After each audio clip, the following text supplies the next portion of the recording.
There's a word that makes me crazy in our industry. It's called spin.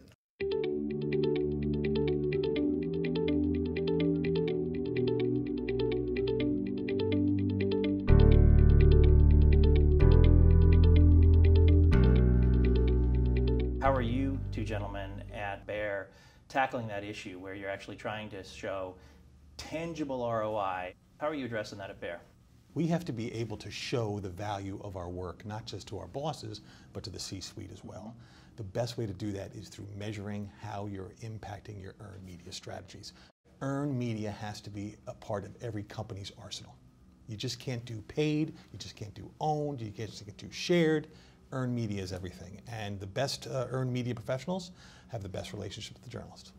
Most chief communication officers, chief marketing officers, and chief executive officers, the last couple of years, they actually agree with that now. That earned has probably never been more important. Right. And yet, it's not like, oh, I bought this amount of advertising and voila, right, I got this much e-commerce out the back end, right? It's a little bit more challenging. So do you mind sharing a little bit about how you measure? The earned side has always been one of the more important areas for us because ultimately it's the credibility of the media. Our ability to measure has to do with not looking at the number of clips, not looking at the sheer audience. It has to do with the ultimate impact that particular publication or news organization is having on the end user. Did we change your mind, your opinion, your thoughts about us? There's a lot of work to be done into also helping journalists and the credibility challenge that they're facing right now, because that's a huge challenge and one that we don't take lightly because we put so much emphasis behind them. I'll go ahead and underscore something that you just said, that influencers, journalists and reporters including, are a way to get at a target end user. Whether that's a consumer, whether it's a B2B buyer, if I'm selling software, it's all still about the end user and who I'm actually trying to get to, whether it's to influence opinion, to influence a purchase, to whatever the business result is. And those influencers are how we do that with credible third party. And that is one of the industry kind of ahas is, hey, this isn't reaching influencers for reaching influencers' sake.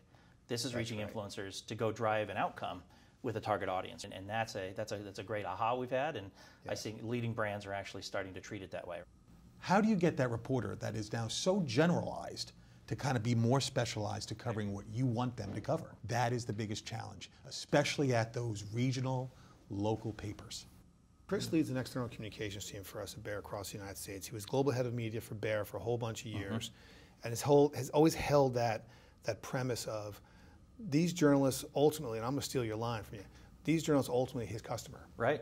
He treats them as customers, so the information that he provides to them must be credible, must be forthright. So at the end of the day, when he calls and says, here's the position, they need to believe him, right? So that credibility is built over years. You've got more individuals that are more influential than ever on this side. Absolutely. You've got fewer reporters that are still super influential on this side and everything in between. So how do you manage that?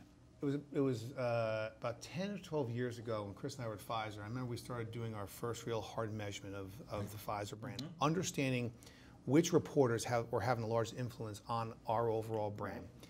And it was that time when we saw a shift, when it used to be Wall Street Journal, New York Times, blah, blah, blah, blah, blah.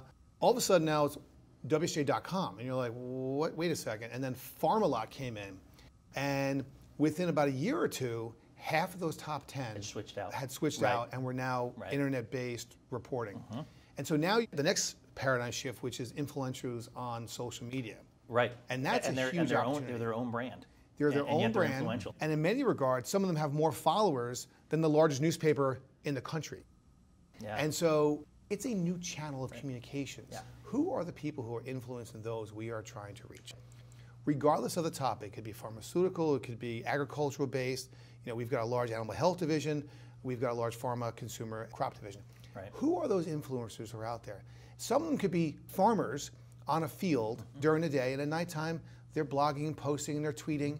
How do we get them? How do we reach them directly in the most credible way where they look and say, okay, we actually want to have a relationship and dialogue with you? That's where we are today. And those are the things that we're doing as we speak. And that's huge because they're so overwhelmed by inbound desire to reach them that if you're not focused and relevant, and you don't help them communicate your story better, one, they won't cover you at all, or if they do, they'll cover you poorly. Right. If you build that relationship and you make your content and your outreach, I'm going to contact you only about something that's relevant to you. Yes. Right. Then all of a sudden, okay, you're not spamming me. You're relevant. You're only hitting me with the stuff I care about, and I'm going to take the time to hear your message so that I can articulate it to the end user audience in a way more articulate and accurate fashion than if I was just rushing to try to get something off my desk. Absolutely. The biggest mistake young PR professionals make is to not understand the journalist and to not know who the journalist is. You need to know what that reporter has written about the last 5 stories. So then you could say, hey, I read your story about this with great interest. Hey, I got something that you might be interested in. Right. We spend so much time in strategizing program plans. We spend so much time developing the content. We spend so much time putting the strategic view and the executives. Why at the end of the day then is the media relations portion of it handed off to the most junior person on the team? Boy, amen. Scary. Yeah, it's really good. It is. We won't allow it to happen. There are a few folks that we do allow to touch some of our core, most senior reporters that we're most interested in, but for the most part, they're handled right here with our core team. Boy, do I agree with that. And it's even in just the couple of years that I've been over on this side, it certainly seems like that wake-up call has happened, that this communications is more strategic and has higher impact either on opportunity creation or risk mitigation. Yes. You know, as trillions of dollars of enterprise value gets wiped out by the next great, crisis. Look, at the end of the day, I'm accountable for media relations at Bayer. I have to be, and if I don't know that, he'll tell me. Exactly but the point is, you have to be able to step up and be in the game. You have to be able to defend your company in the media. Look, 20 years of doing this together, we've never lied to a reporter, and nor are we about to, because that's our credibility. Right. You know, if I start lying to a reporter, it gets around. And so you have to be able to be trustworthy, transparent, open. You may not be able to give away the store when you talk to a reporter, but you have to be willing to be a credible resource. There's a word that makes me crazy in our industry. It's called spin. And as far as I'm concerned, it's a dirty 4-letter word, okay? I am not a spin doctor, nor will I ever be. I build relationships. I build credible relationships that are long-term, long-standing, where we are trying to ensure that the information that we have that's important to society gets out. How do you do that? All the stuff we learned when we were in kindergarten, right? How to be truthful, how to be honest, how to build good, strong relationships.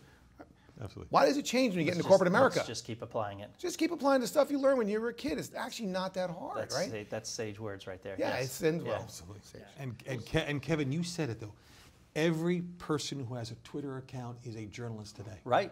It's unbelievable. Got to treat them the same way. They have a forum that none of us who went through this traditional route ever wished we could have dreamed of.